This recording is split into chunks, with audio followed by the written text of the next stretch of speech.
I am delighted to announce that today's podcast is sponsored by the local town criers service, Town Square Space. I mean, I say that I'm delighted, but as you can imagine, I'm being less than completely sincere. Town Squarespace provides an all-in-one platform that gives you everything you need to announce your announcements or proclaim your proclamations. But who writes this stuff? Town Squarespace's professional town criers are at least 30% louder than any other town criers. Whether you're just getting started or are an established brand, our powerful platform helps your business grow. I remember when it was perfectly acceptable to announce your next genocidal plan by posting it on the local notice board, but apparently no one looks at notice boards anymore, so you have to pay a man to bellow in people's faces. You people sicken me.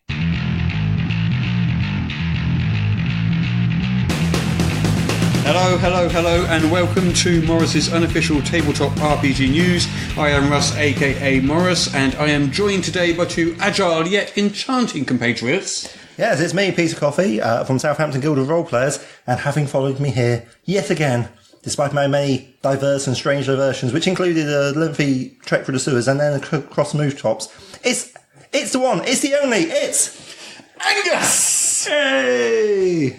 Blowing Daryl's mic away. Hello, I'm Angus. I'm multiclassing, which is why I've actually managed to get here this week, because the only reason I managed to follow Peter over rooftops is because I'm no longer just a 4th level fighter. I'm also now a 1st level thief as well. Wow. I noticed you say thief rather than rogue. That's very old school. Yes, I've not updated to 5th edition yet. Or 4th or 3rd. I still get XP for finding gold. What can I say?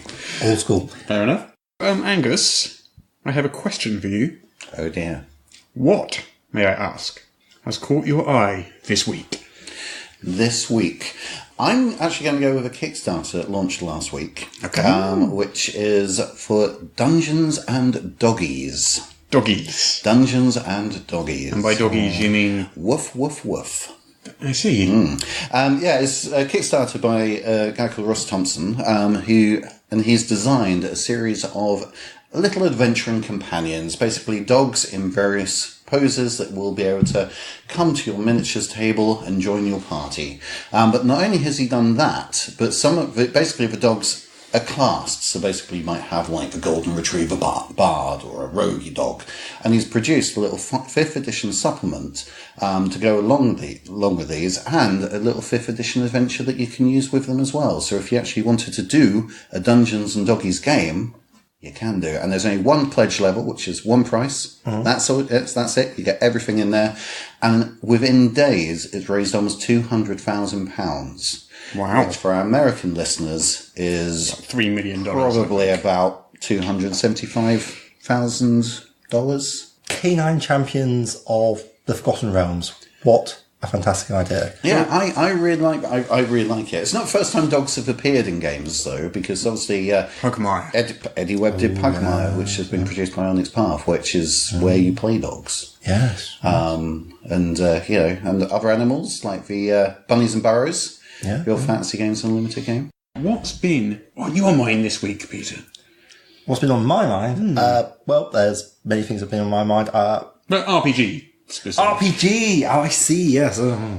Well, I did see that there is a Rogue Trooper film coming out sometime in the next couple of years. Announced by Duncan Jones. Oh, you caught your eye as well. Marvellous. Yeah, it's been a while. You got, Hatman and Gunner and, Bagman and stuff. I'm not hugely familiar with the opus of 2000 AD. I think I should really look into that and become more familiar with it in the future. So Duncan Jones is David Bowie's son. Okay. And which he did? Moon, Warcraft. Oh. What else has he done? I liked both of those. Very different films. But I haven't seen Warcraft. I really liked Moon a lot. Dan Rockwell was an excellent performer in it. No, Warcraft was also surprisingly good. I went in with, I'll be honest, very, very low expectations. But of course, this is an RPG podcast. You bring up Rogue Trooper. What's the RPG angle there, Peter? Oh, yeah. I probably should have thought of that, shouldn't I? Oh, never mind. Yeah. If only someone was producing a 2000 AD role-playing game. Some talented games developer somewhere. Oh well, maybe something like that will come in the near future. No, what are the chances against that? Or maybe we should make an announcement that we're going to make an announcement about it. What do you reckon? Later this year we're going to make an announcement about something. Oh, whoa, don't give away too much there. That sounds like a lot of information you're taking. Well, I should be more vague, actually. Later this year, we might make an announcement at some point about something. So keep your ears peeled for that. Russ, you're not getting the spirit of the thing. To do this properly, you have to use the passive voice. It is hypothesised that later in the year, an announcement might be made. About an announcement? Potentially. On a future podcast, if you listen carefully, we might say something. What? How's that? You said too much, get out. So What about you? What caught your eye apart from the Road Trooper film? So what's caught my eye is something in the future. It's not just set in the future. It's something that is going to be happening after we finish recording this podcast. Many things are going to happen after we finish recording this podcast. But this particular thing, Yes? Green Ronin Yes? have announced Yes. that their Kickstarter for the Expanse role-playing game, the official Expanse game, is launching today. Today's Monday. By the time our listeners hear this, it'll be Wednesday, and the Kickstarter will have been launched for 2 days. We haven't seen it yet. It will probably be coming out like an hour or two after we finish recording. So we'll be like jumping on a line and having a look at it then, and possibly talk about it a bit more next week. Damn right. Love it. The Expanse, amazing set of books. Written by 2 people, do you know? I do. 2 people who share one pen name. Brilliant. And great authors. Moving swiftly on. So shall we do the news? Yes, the news. If only there was something worth talking about. Well, there's been some D&D setting news come out over the weekend. D&D setting news? Get ready. Now, you know D&D, I'm passingly familiar with it. and you know settings. So far, like Wizards of the Coast have only released Forgotten Realms-based stuff and one Ravenloft-based adventure. The Cursed Strahd. Yes. So over the weekend on Amazon, and this has not been announced yet, but it's appeared on Amazon, was a sort of product page for, I don't know how you pronounce it, Ravnica, which is apparently a Magic the Gathering setting. The Guildmaster's Guide to Ravnica. So the book is called The Guildmaster's Guide to Ravnica. It's a hardcover book, slated for November the 20th. Ravnica is a Magic the Gathering setting, which obviously they're sort of updating for D&D and bringing out a setting guide. That's pretty much all we know so far. Were we expecting this to come out via Amazon? It seems like an unusual channel. No. We were not expecting this. Oh, okay. Ravnica is described as a plane whose main planet is covered in a large city, also referred to as Ravnica. It takes its flavour from that of Eastern Europe, apparently. An Ecumenopolis. I've actually been to Ravnica. In Slovenia. Ravnica, it's actually a little place in Serbia. Not Slovenia. Pretty sure it's Serbia. Could be. So it's not a planet covered in a large city.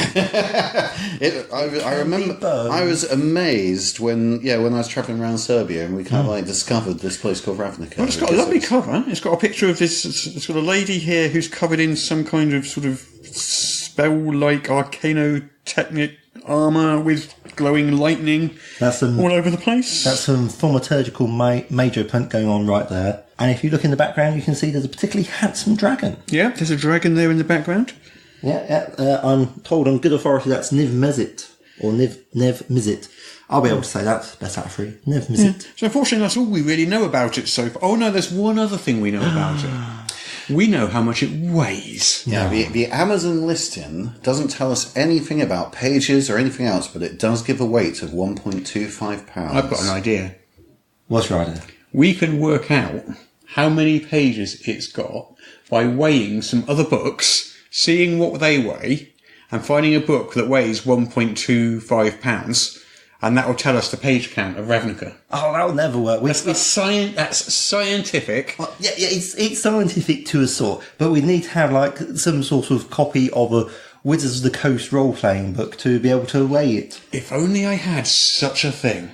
Why? House. What is that pile of about a dozen books over in the corner? My goodness, what? Dungeon Master's Guide. What's that about? The Rise of Tiamat. Somebody crying on mats. I don't know what these books are, but we could try weighing them. What do you reckon? Do you have some kitchen scales? I have some bathroom scales. Will that work?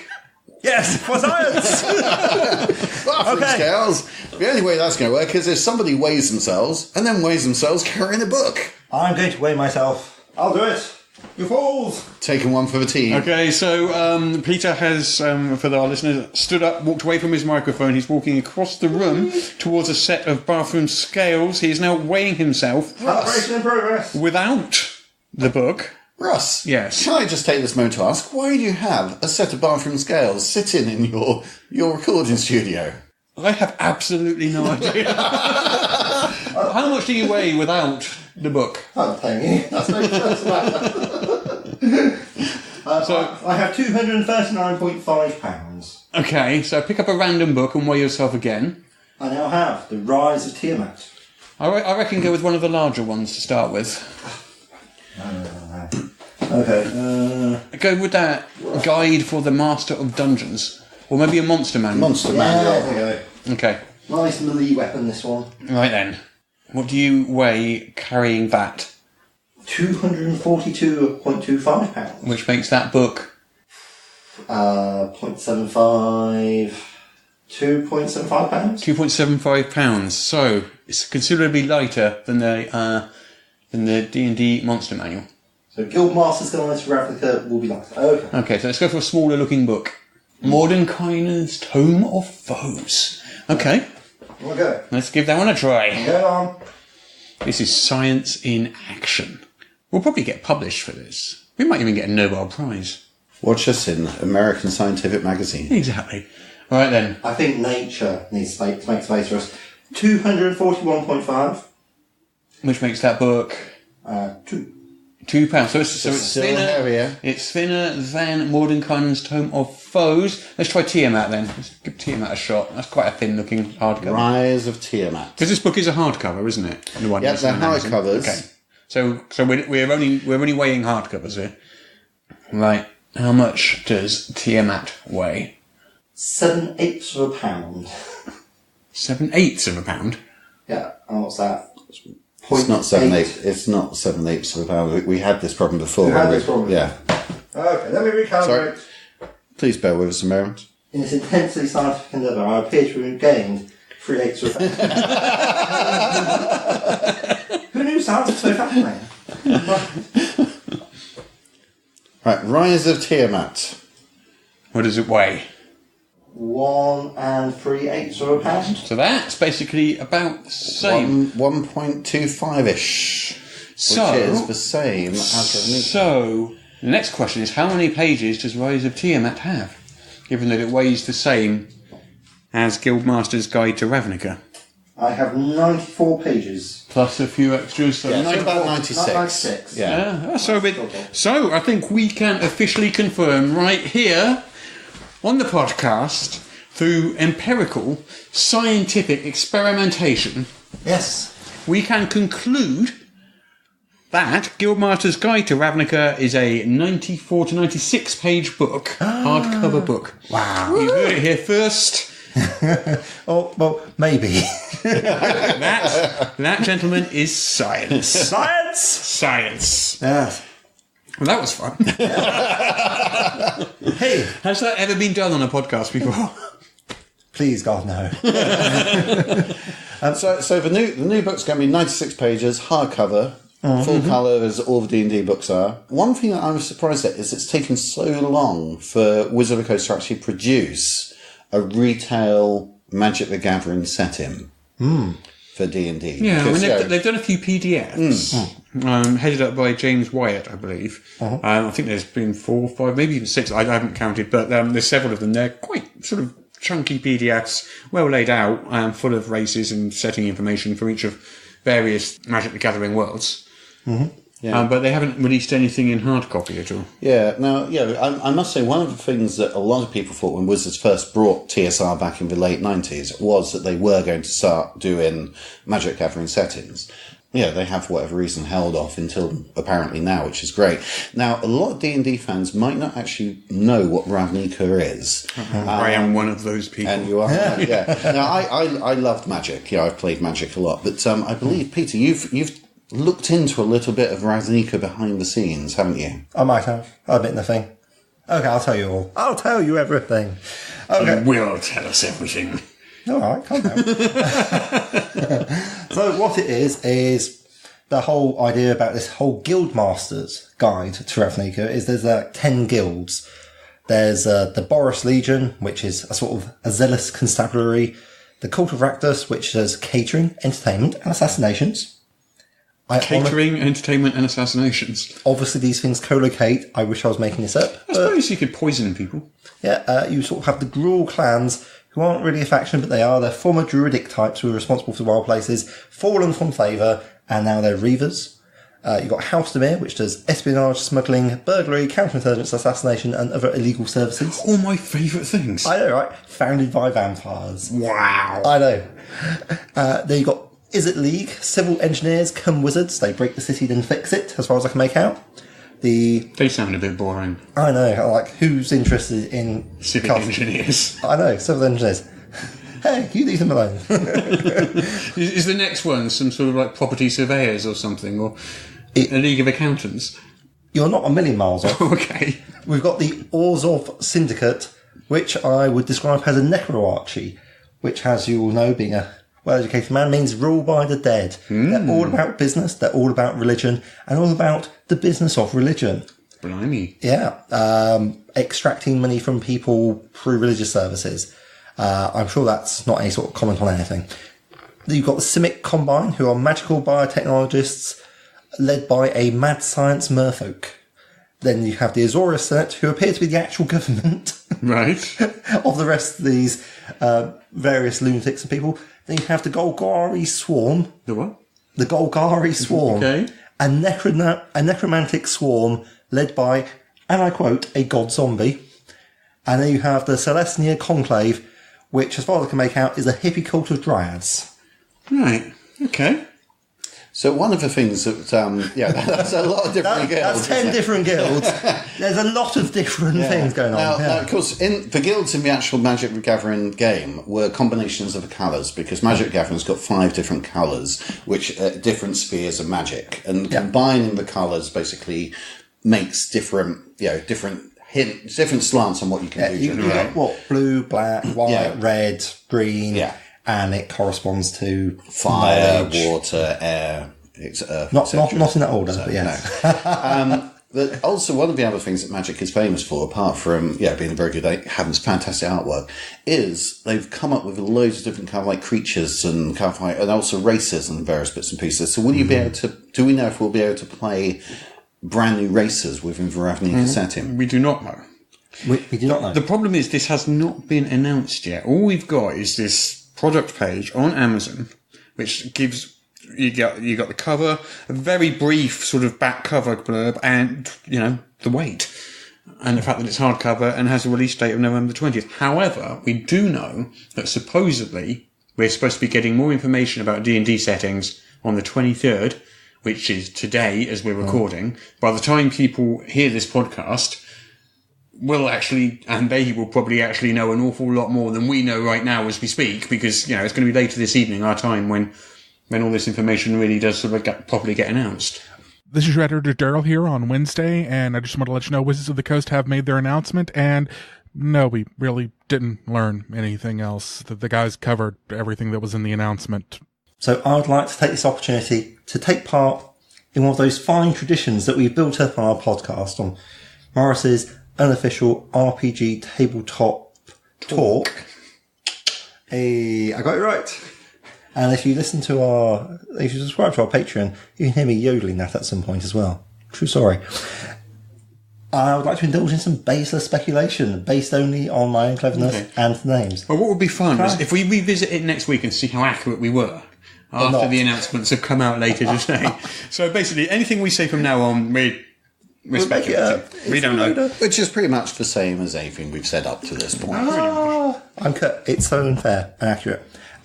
So with all these various factions and so forth, you have things that I don't think can be playable characters. I'm going to be very hard pressed to believe that a griffin is going to be a player character. Is a griffin one of the creatures in charge of a guild? I don't think so, actually. I don't know. Angels, you could do Azamar. A Griffin couldn't be a playable character. You could have a Teenage Mutant Ninja Turtle as a player character. Why can't you have a Griffin? That's Teenage Mutant Ninja Turtle. It's completely different. Merfolk. You mentioned Merfolk. Yes. Can Merfolk come out with the water? Yeah, Merfolk, they've already been put out with some playtest material with Planeshift Zendikar, I know for certain. Centaurs and Minotaurs, within the past couple of months, they did like a fairly big playtest and feedback on Do Merfolk those. have legs? I'm going to say yes, except that apparently they don't in the Magic setting, except when they do, I can imagine that also being quite awkward. Okay. I just want to work out how they walk on land. Or maybe they just sort of flip along. Flip, flip, flip, flop, flop, flop. Maybe they do. They might get trolleys and have to be pulled along by aerial seahorses. And that would be really good. Aerial for representation. seahorses. Well, they'd have to Or be air aerial horses. sea- They'd have to be aerial horses or seahorses because otherwise they wouldn't be able to have all three of them. Would horses not work? No, you need something that can go in land horses. and sea. I'm just being prosaic. So there are certain common elements. Humans are often found throughout the place because apparently humans just get everywhere, like rats and hobbits. Around hobbits I can't stand, it's the smell. Sorry. Anyway. Found a hobbit in the bathroom the other day. Oh, did you? Yeah, clogging up the bloody plug hole. They get everywhere, don't they? They do. They do. They do. I'm not saying it's hot in here, but a pair of hobbits just opened the door and threw in a ring, so that's something. Right, so... so vampires, I think, are definitely going to come out. I'm going to say things called thralls. I'm not entirely sure what a thrall is. It's some sort of undead creature. Thrill? Thrill or frawl? How's it spelled? It's spelt not like thrill or thrall. Oh. It's spelt THRULL. Thrall. Yes, which is what I've been saying. I know, these people. And apparently, and you're like this, they are apparently made in the same way as Phyrexian newts. And I'm sure that means a lot of things to many people, but not to me. But I think just on how common they should be out there. I think zombies might well be a playable character, which I know sounds strange, but it's entirely possible. Zombies aren't really renowned for being particularly, communicative. But they can be. It depends what zombies you go for. Look at Liv in iZombie. She eats her brain and she perfectly, she gets the visions of the brain. And she's just there's eating. also Santa Clarita Diet. Yes? Yeah. No, Drew, not Drew Barrymore in that. Yeah, Are they zombies? she's a zombie, isn't she? Yeah. Actually, I thought she was a cannibal. Oh. No. No, she's a zombie. I was going to watch it, and I was like, no, we're not watching that. It's horrible. I was like, fair enough.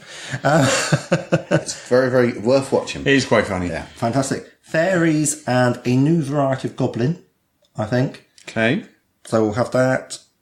More elves, because can you ever really have enough elves? Can you? I mean, we've got 3 in the player's handbook. Well, how many elves would you say is the ideal number of elves? At what point do you reach peak elf? And then you sort of climb over the hump, and then the sort of... Get diminishing returns on your elfness. Yeah. I mean, 4 elves, 5 elves, 7 elves? I mean, it's the prefix elves, really. You got your shadow elves, you've got your wood elves, your dark elves, your high elves. Why are they high? Sea elves, winged elves. Why are there no low elves? Do we still have wood elves? I always used to like wood elves. I think they might be I'm showing my high. age now. Have wood elves been in D&D for a while? I think they different Wood elves, settings. yes. Yes, they have. Different settings kind of name these things slightly differently anyway. Yeah. So a high elf and a grey elf, And a sylvan elf. and a sylvan elf might be a wood elf in a different sort of setting. So it all depends just on the sort of nomenclature used by. So, and elementals, that would be my last one. So, there you go, you heard it here first, I reckon. Based on almost no evidence whatsoever, that we'll be seeing elementals, vampires, zombies, some humans, fairies, a different type of goblin, things called Viashino, which are basically lizard people. Okay. All these will be making their appearance in that book. Because one of the things it does say in the blurb that came out on Amazon was that each of the guilds would have its own set of races and subclasses. Yeah, it says here, each one has its own identity, civic function, its own diverse collection of races and creatures, and its own distinct subculture. Yes, yes. In terms of D&D, this is going to be very exciting for a lot of people. You know, that's not the only D&D setting news. Oh, really? There's another little tidbit that may or may not be news and may or may not be announced later today or not. So, are you familiar with Dungeon Masters Guild? I'm very familiar. Up till now, publishers on the Dungeon Masters Guild have had access to Forgotten Realms and Ravenloft. Yes. They're not allowed to write in any other settings or indeed their own settings. It has to be one of those two or generic material they publish there. Okay. Although the terms and conditions haven't changed, the terms and conditions still specifically say you can only use those two settings. The little drop-down, little menu that you use to in a sort of back-end admin panel when you upload a new product, there's been a new option added to it, sort of quietly, and that says Eberron. So it could be that later today it's going to be announced that Eberron is being opened up on the Dungeon Masters Guild for sort of fans and publishers alike to start writing for. We have no idea. Happy. It'll make a lot of people super. Of course, it might not happen. I don't know. We're speculating, but based on that little bit of evidence, I think it's a reasonable guess. It's a shame in some ways that kind of like things like the drive-through with drop-down menu and Amazon's kind of get revealed before the actual official announcements. It's well by the time anyone listens to this, it would have been revealed or not anyway. So old or redundant news. Yeah, I'm sure they'll know far more than we do now. Drive-through, Cubicle 7 getting the Warhammer Fantasy license was revealed via drive-through by accident months before the official announcement came out. No. Because all the old Warhammer digital copies that anyone had brought suddenly changed in their libraries from Fantasy Flight Games to Cubicle 7. Because that's when the handover took place, but the actual announcement didn't come out for months. So, keeping an eye on some of these things do actually, come up with an occasional little gem. Have to watch those techies. I have even more D&D news. More D&D news. Anyone think that D&D was the world's biggest role-playing game with amazing, isn't it? Would you like to hear some more D&D Yes. news? Oh, go on then. Okay then. Well, I've got 2 pieces of D&D news. You said one piece. You said another piece of news. I said more. I had some more D&D news, let's say. Angus, they're multiplying. Hobbits! So, news item number 1. Wizards of the Coast have announced a pair of new D&D books for young children.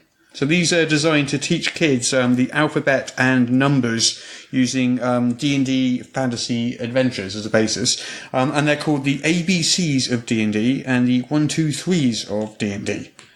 Now, didn't these already come out independently and Wizards have basically taken them up to republish? Well, they're currently, interestingly, the number 1 new release on Amazon in the early childhood education category based on pre-orders alone, but the release date is October the 23rd. They're like hardcover books, $14.99 cover price. But that's pretty much all I know about it. I mean, I got a picture here, a nice little cutie picture of, some... The ABCs of D&D. Kid adventurers. I have a feeling that they were available as an independent publication and Wizards have taken it on to publish themselves. They've actually, either brought the rights or licensed it from the original. Oh, maybe. I don't know if that's the case. The ABC of RPGs was originally a Kickstarter by Hunter's Books. Well, there we go. Breaking news. Yeah, they had just under 2,000 backers and raised $76,000. Yeah. When was that? This, I will have a quick look. I think I did see that coming through my social media. And it was nominated for an Emmy last year. Excellent. Fantastic. Oops. It successfully funded on March 21st, 2016. Right. So, yeah. It's been out for a couple of years then. And now Wizards are buying it in and re-releasing it into the wild? Yeah, rebranding slightly to obviously do the D&D chain. So this next bit of news is an alternate cover gift set for the D&D core rules. Oh, okay. So this is for like the holiday shopping season. So what you get is the player's handbook, the Dungeon Master's Guide, the Monster Manual, which we know how much that weighs, we do, and the DM screen collected together in a brand new slipcase. It's going to be $169.95, only available in hobby stores. You won't be able to get that off Amazon, which is about the same as the retail price for all 4 products. Like if you buy them individually, not at Amazon. Obviously, they're cheaper at Amazon. So, this is kind of a good way to sort of give someone D&D as a gift. They're definitely collector's items. They've got a pretty sort of new artwork. If you have a look, I've got a picture here, and I'll put the link in the show notes. But, new artwork, new covers. All very pretty.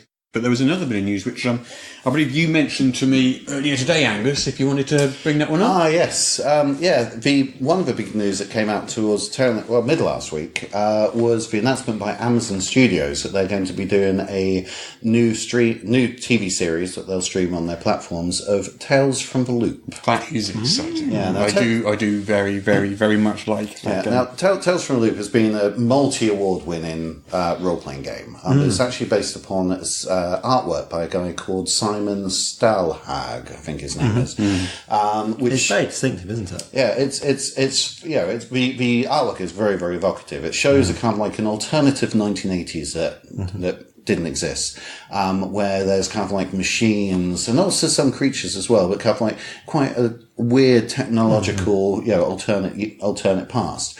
Like you've got essentially some kids wearing 1980s kid stuff, chilling out in the field, and what they're playing on is in fact some sort of alien spaceship that has clearly been there for some time. Yeah, kind of like old robotics and just weird tech. Oh, that's really stunning. Now, the visuals are fantastic. Now, obviously, the big news in the RPG world is because obviously Tales from the Loop is a very, very popular role-playing game, and it'd be really it's a nice. Series it's based on the artwork rather than... It's based on the artwork because the role-playing game is based upon the artwork as well, because it's a licensed product. So there isn't necessarily a connection between the role-playing game itself and the TV series? Not as such, no. It comes from the same source material. I'm sure the writers of the TV... because the whole world setting has been devised by Simon Stalhag in conjunction with Free League. So obviously the TV series would be taking a lot of the flavour and everything from those. I'm going to be keeping an eye out for that. That sounds great. I expect I will be sitting in and streaming the whole lot over the weekend as soon as it comes out. Rob sounds like they're channeling the vibe of Stranger Things and so forth. Yeah, absolutely. I mean, there's this whole sort of 80s kind of nostalgia vibe going on right now anyway, which I love to bits because I'm a big 80s fan anyway. Yeah, and of course, the main difference between Stranger Things and Tales from the Loop, Stranger Things is more monster-orientated. Yeah. Whereas Tales from the Loop seems to be slightly more technological, weird, that side of it orientated. And I suspect they will play that up to keep Tales the from the Loop, difference in there. it's set in Sweden, isn't it? The role-playing game has got two settings. One is in Sweden, one is in Boulder City in Nevada, just outside Las Vegas. So basically you can play in one or the other, depending on your group. But the original setting is Sweden. But we don't know what the TV series is. We don't know what the TV series is. It's in a small town, a small mysterious town, and that's really all we know. So it hasn't really gone into... there's very little details at the moment. Well, keep your eyes open. As soon as we hear more, you will hear it here first. Or you probably won't. But I suppose there was one other thing. You were talking earlier about a creative fund and Kickstarters. I was a bit confused. Could you explain that to me? BackerKit, which is a company that basically does a lot of after Kickstarter services. So basically, when a project funds on Kickstarter, a lot of times afterwards they go to BackerKit to collect the information like your addresses and also they can continue to take pledges after the Kickstarter's ended. And also they allow you to upgrade your pledge. So if you've pledged a PDF and you now want the book, you can upgrade it afterwards and everything else. Right. And also if they've added any add-ons or have stock of previous products that they produced, they can put all of that on that you can then buy. So basically, it ends up, hopefully, for the creators, bumping their and it also just fund. Basically has some much better sort of back end tools rather than Kickstarter itself. Because some of Kickstarter's reporting tools and admin tools are leave a little bit to be desired, don't they? A bit fiddly and awkward. But basically, they've been doing this for years. They've been running for probably 5 years or so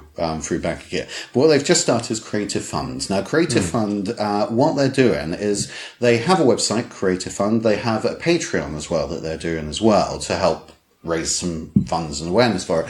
But at its core, they're pledging at the moment, $1 to every single Kickstarter campaign that gets released. Why? That's $1. Is that gets released or gets funded? Gets released. Right. Well, is Can you running. sort of explain the purpose of that? Right. Because I don't quite understand. The purpose of that is to help raise awareness of all the campaigns, because even though $1 doesn't really make much difference to the campaign itself, obviously if you follow people on Kickstarter, right, because there's a tool on Kickstarter, a little bit, social media, little networking, you can follow creators or other backers on Kickstarter, and whenever they back something, you'll get an automatic email saying, "Hey, your friends just backed this." Right, yeah. Which So they're hoping people will follow the creative. they're hoping that people will follow the creative fund there, so they get automatic emails, whenever the campaign backs. But they're also going to be highlighting various projects through their website and various other things as well. Doesn't Kickstarter do all this anyway?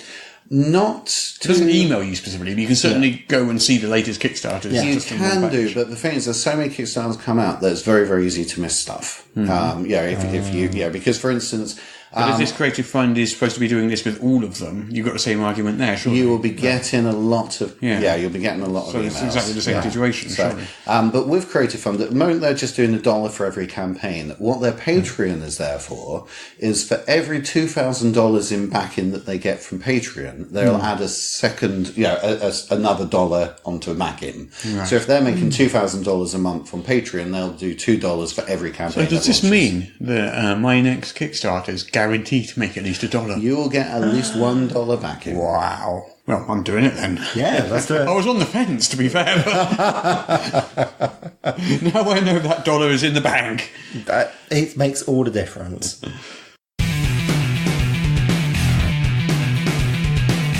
I feel like playing a game. Would you like to play our favourite game in all the world? Would you like to play a game, Peter? Yes, I'd love to. What should we play, Russ? Ooh, I reckon we should play Guess What the Kickstarter is from just its name and nothing else. That game with that really catchy title. Can I play this week? No, Angus, you've got to go outside and wait patiently until we're finished, because we base this on the column that you wrote. You never let me play. I will let you help judge. Oh, that's good. I know how much you like judging, Peter. Oh, yes. Huzzah, huzzah. Right, so come on, let's do it. Kickstarter numero uno, number 1. Kickstarter the first. See. Occult Secrets of the Underworld. Nice. So, I'm going to say that's something combining crime, preferably heist with the Underworld, and then we've got occult secrets as well, which would generally be magical stuff. I suppose we could also have occult secrets being referring to like the Underworld has in the Realm of the Dead, but I like my version better. Okay. That's not a bad guess. The Underworld in this case, however, is not the sort of criminal Underworld. It is the Underground Underworld.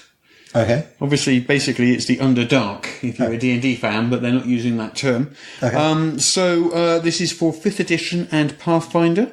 Okay. It is a Kickstarter heading underground to the realms below, where we unearth the mysterious occult traditions of the Underworld. All right then. So this is building on an existing book called Underworld Races and Classes, which had a sort of collection of class options for subterranean races. Could you play a Myconid?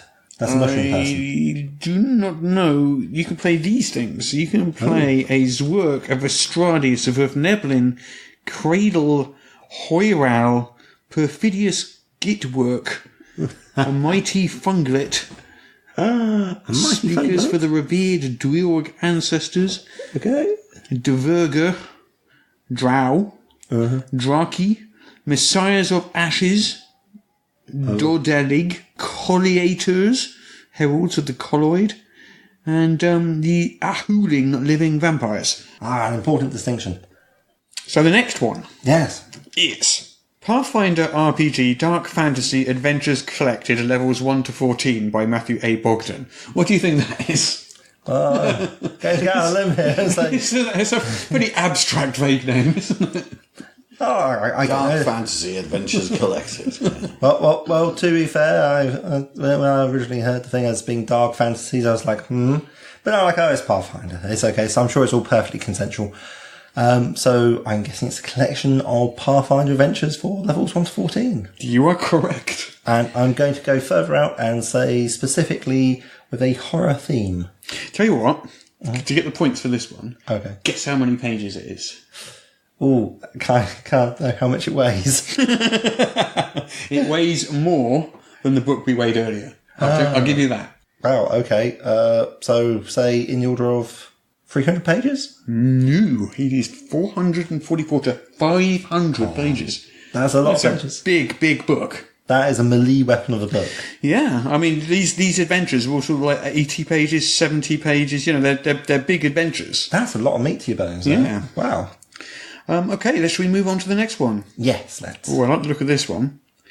Yeah, you probably got about 16 hours of playing time per Adventure Earth, at least. So, yeah. Yeah, I mean, the shortest one is No Man's Land at 43 pages. The longest one looks like it's Escape from Skullkeep Prison at 87 pages, the first adventure for levels 1 to 2.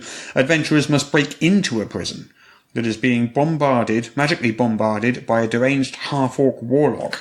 Their mission is to rescue a sheriff's rogue brother who has been wrongfully imprisoned by a sadistic warden that uses his prisoners as entertainment for his visiting executioner and torturer brethren. Okay. It did say dark fantasy. That's super dark. Yeah. So we've also got Escape the Lair, Lich's Brew, Slaughterhouse of the Ogre Mage, The Pine Barrens, Tombs of Frostheim, Ghost Story, Winter's Darkness, and No Man's Land. Fantastic. Well, that definitely sounds like something to look forward to. Okay. Possibly more than the PG rating. Possibly more so, yes. Might have to go up to 12A, maybe no 15. Okay. The name of this one's great. Okay. Okay then. Cthulhu, Tales of Valor and Terror. Right. And Tales is spelt Tails? Yes, it is. Yeah. Yeah. I think you're getting this one. Oh, Cthulhu, right. You want this game, don't you? I sort of do, I'll be honest. I'm like, I hate it, but I love it at the same time. I'm full of conflicting emotions for a man who's literally just heard the title. Have you ever in your mind connected Cthulhu with kittens before? Cthulhu and kittens only in the sense that sometimes he gets hungry. Well, in this game, you get to portray cats investigating the Cthulhu mythos. Of course you do. Of course you do. Yes. It's a collection of 3 adventures using the Cthulhu Velvet Paws on Cthulhu's Trail horror role-playing game. Of course. Why not? The cat. So this is an expansion for an existing role-playing it's 3 game. adventures for the existing role-playing game. Yeah, that's correct. Cthulhu on Velvet Paws. Right. Yeah, which uses the 7th edition Call of Cthulhu BRP system. So it is an official Call of Cthulhu. Of course. I wouldn't think it was anything but the most serious of role-playing games, I guess. So that Kickstarter ends on Sunday. So you've got a week. Get in. Ooh, now the next one. The 3 adventures, because the Tales of Valor is an adventure side of it, and you've got adventures in there for ancient Egypt, ancient Rome, and Dark Ages Europe. The second part of it, which is the Tales of Terror, which is basically an anthology of short stories of the cats mythos, basically. And cats have actually had a very long-standing tradition in H.P. Lovecraft's novels. Yeah. Because you've got they are one of the creatures from Earth that can actually traverse between the Dreamlands and our own plane of existence. Mm-hmm. And there is a story that I recall as well, which is all about what happens when people mess with the cats, and it ended very badly. You don't want to mess with cats. Don't want to mess with the cats. So. Oh, I can't remember what it's called, but I'm sure some kind listener will write in and explain it to us. What is, and I'll spell this for you, Yes. Syntech, spelled Cyntek. It's a hard one to get. I'm going to say, again, some sort of cyberpunk thing, because you've got the whole tech TEK, which is quite reminiscent of things like Shadowrun, and the odd bit of Cyberpunk 2020. So, yeah. As for the sin, I got nothing. CYN. So there's just a Starship Maps and Miniatures Kickstarter by Ryan Wolf. There's been a few of these, actually. I've got at least maybe two of these, and they are really, really nice. Yeah. Lovely, lovely poster maps. Is Syntec the name of the company, or just It's the name of the ship. The type of ship or civilization. Now, you've actually got the physical poster maps and stuff of these, haven't you? Because I've only ever got the digital versions. I got two of them, yeah. They're gorgeous looking. Yeah, they're absolutely lovely. And all of the stuff he's doing now is compatible with Starfinder as well. So, Yes. the GM's Tarot. Storytelling made easy. Okay. That sounds like quite a good title to me. From that, I would expect that you get a deck of cards which have some sort of prompt on them so that you can draw them out and essentially improvise a story off a tarot reading. Got it in one. A System neutral accessory used to aid GMs in plotting campaigns, adventures, and encounters. The initial general deck has almost 200,000 combinations of themes, and they can be expanded with additional decks such as wilderness and urban and stuff like that. But yeah, you got that one. That was a it was good. Good 10 title. out of 10 there. Yes. Okay. We've got one more Kickstarter. Do you want to do the last one quickly? Primordial Power Apocalyptic Magic. Ooh, that is interesting. So, power from when the world was young and magic that will end the world. Oof.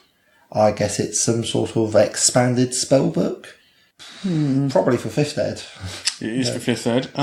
So this is a small 28-page supplement that looks at the Primordials, a chaotic race of elementals who waged war with the gods. Supplement features profiles of 5 Primordials, a playable genie race, a new druid subclass, a new scholarly bard subclass, new spells for magic users, some primordial-related foes, and a guide to creating your own primordials. All I could have wanted and more. Of course, all squeezed into 28 pages. That's a lot of information density. I suspect that this... It'll take a lot of licking. This will weigh less than... It'll weigh more or less than a duck. Yeah. I'm not entirely sure if it would weigh less than Ravnica. Because the thing is, it's digital only, so I need to put my laptop on the scales. How much it weighs. Okay. That's not how measurements work. Right. I don't have a laptop, so I actually had to put my desktop on the scales. You do. That would be. I'm supposed to put my iPad on the scales. And if you'd like to help for us aspire to join the 21st century in terms of technology, then you should think about donating to our Patreon. What's the address? It's patreon.com. Patreon.com. And just to spell that, Patreon is spelled Patreon.com. Patreon. Yeah. Yeah. /Morris. That's MORRUS. MORRUS. MORRUS. All together now? MORRUS. Where you can support this podcast, help us keep it going. We currently have 7 lovely backers, one of whom is Angus, so that doesn't count. So we have 6 lovely backers, and Angus. And Angus is there too, yes. And every dollar counts, even if you can only afford to throw $1 our way. Everything counts because we've got to pay Daryl, our wonderful sound engineer, every month, and we also have to pay for all this equipment which we are surrounded by in this vast high tech studio that we find ourselves in. Over by the bath, you say? So if you could support us on Patreon, that would be amazing. Thank you very much. So you've managed to pass the beast at the gateway. You are now here amongst the heroes of legend to hear the competition results. The competition results? How exciting. So do you remember the question last week? Was it how much does the troll weigh? It was indeed how much does the troll weigh. Fantastic. So we got 2 entries. How much does the troll weigh? Well, I'm about to tell you. Okay. Well, you should know. You wrote the sketch. I should. And yet, pray elucidate. Yeah. So the first entry, Yes. sadly incorrect, Oh. was from Sean Keedy. Yes. But he has some very nice words to say. He says, "I love the podcast so much. I especially like how you guys do segments." Based on my internet research, my guess is a male troll weighs around £500. That is my guess for the troll. Well, That's a good guess. It's a good guess, Sean. But we did actually tell you in the podcast how much the troll weighed. It was part of the sketch. Unfortunately, it wasn't £500, sadly. I'm afraid Mr. Troll must have been feeling quite depressed and lost a bit of weight. We did get an entry from Tyler McConnell, who is this week's winner, who says the troll is 12'2" and weighs £900 or in that region, which is exactly correct. Huzzah! So Tyler McConnell, you are the winner this week, and we will be sending you a copy of Xenomorphs, The Fall of Somerset Landing. Amazing. Competition this week. Yes. How much did Mordenkainen's Tome of Foes weigh? Will we accept answers in kilograms as well? You can answer in pounds or kilograms. Fantastic. This week's prize is a copy of The Island at the Axis of the World, which is an adventure, the first adventure in the critically acclaimed Zeitgeist, the Gears of Revolution adventure path for D&D 5th edition. Ah, nice. In order to enter the competition, please email us at morrispodcast@gmail.com with the correct answer to the competition. And from the correct answers, we will pick a winner at random. We don't keep hold of your email addresses for marketing purposes. It's purely for the purpose of the competition entry. The competition closes at a new closing time, Sunday, midnight, GMT. Okay then. Well, I think that's probably it for today then. Who knew that we'd be weighing books live on air to scientifically determine the page count of a as yet unannounced D&D book? There you go, empirical science at work. I bet that has never been done on a podcast before. That's your Patreon dollars at work. I bet that's never even been done off a podcast before. Who knows? I can't say. Anyway, so thank you so much for listening. This is goodbye from me, Russ. It's goodbye from me, Peter. And goodbye from me, Angus. Bye-bye. Goodbye.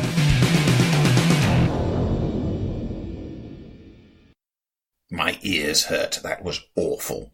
The worst. I'm going to be punishing those two for this awful performance. I just have to decide whether to put them both in the Iron Maiden or have them eaten alive by sandwich ants.